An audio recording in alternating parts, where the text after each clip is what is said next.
going to show you quickly how to strip a Daystate Huntsman Regal. Obviously it goes without saying, make sure it's completely empty of air before you're doing this, and also do this at your own risk. I won't be held responsible if you damage your rifle while you are trying to do what I'm showing you. So first of all, I'll get the bits out the way we don't need. There's a couple of ways, or three ways, that you can drain down your rifle. One is you can crack off the pressure gauge and let the air bleed off slowly. So basically what you do is you use a 22mm spanner or an adjustable.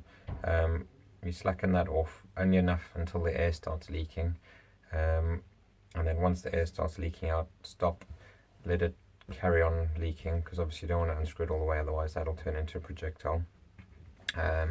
Same goes this end. You can slacken off the fill valve and let the air drain off that way. The other way you can do it is just by dry firing until there's no air left in the rifle. So whichever way you go for it doesn't matter. This rifle's already empty, so I'll just get the gauge out the way to prove that it's empty and there's no air in it. Then you want to get a small Allen key. There's three little grub screws in the barrel band. It's easier if you just remove them completely, get them out the way. And one on this side.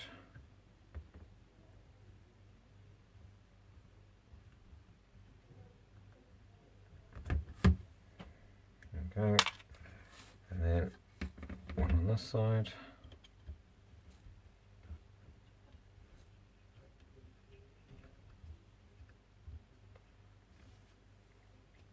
There we go. Then the barrel band should slide off. They can sometimes be a bit tight because the little grub screws damage the aluminium valve body, and then the burrs just make it a bit tricky to get off. So you may have to lever it off.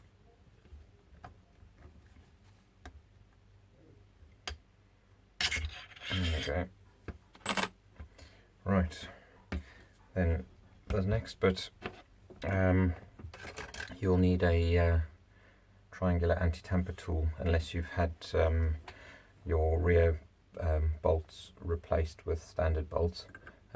These tools can normally be found from Daystate dealers, Daystate themselves, or some people sell them online. If you hunt around for them, you should be able to find them. The handle on this isn't normal. I've just fitted a handle onto it. Right, those I should just pull out now. Get them out the way. Right, and then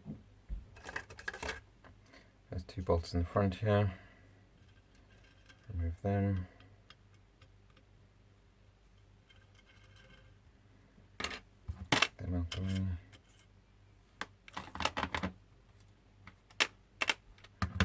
Right, and now you need a flat screwdriver. You may notice that I've machined this one because there's a little lip on here. So depending on your screwdriver, it may rub on the on this little step. So I've machined a bit out of my screwdriver just to make it clear that without rubbing on it. But if you're careful, you can use a normal screwdriver. It's not a problem. And remove them. This is all easy because I have actually stripped this rifle already, so you know, expect a bit more resistance if you stripping it for the first time.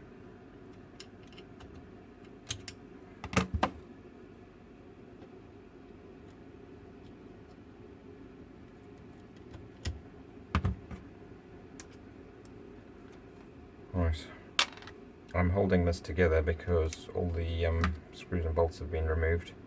So I'm going to turn it upside down now and then lift the cylinder off.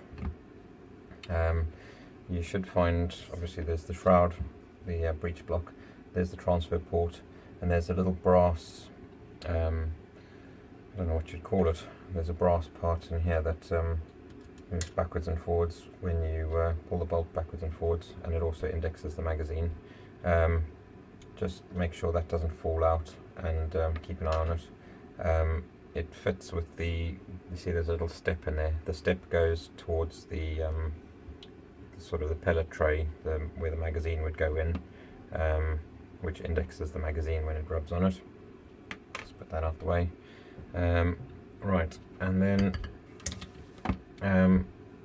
to fit a regulator, you want to get this air cylinder off.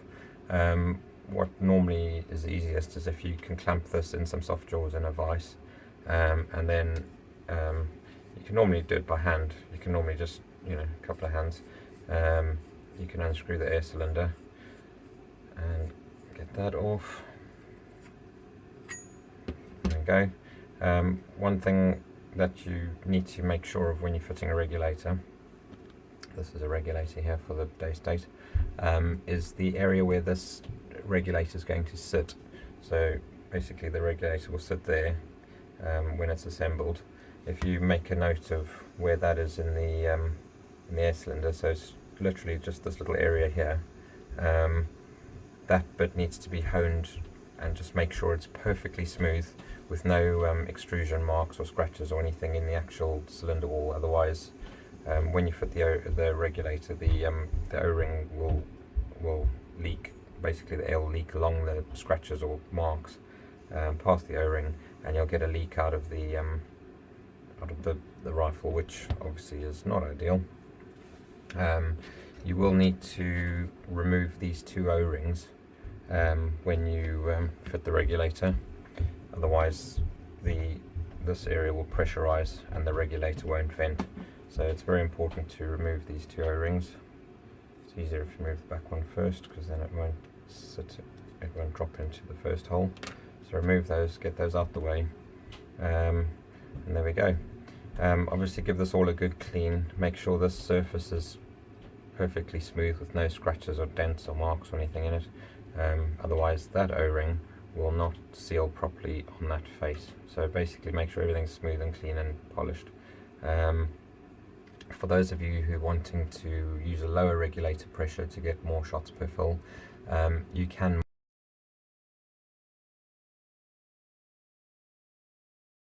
and yeah, to put this together, you would obviously have already polished the inside of your cylinder.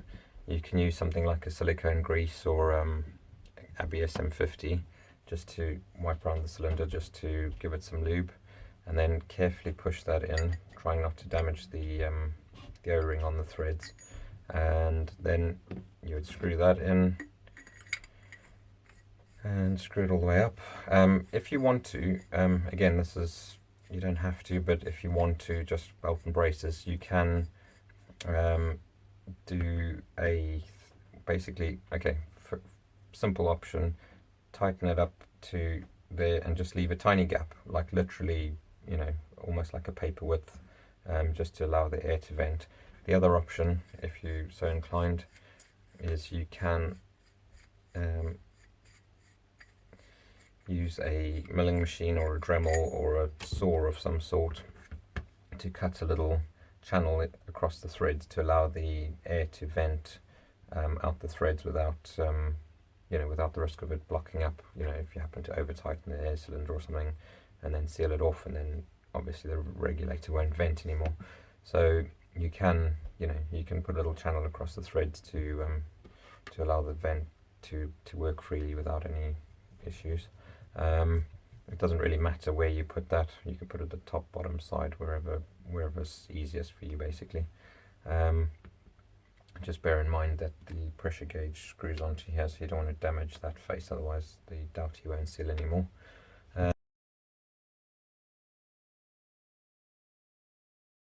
So there we go. That's basically stripping the rifle. Putting the rifle back together is the reverse of what I've just done, and I will discuss how to adjust the power once you've fitted the regulator in a different video.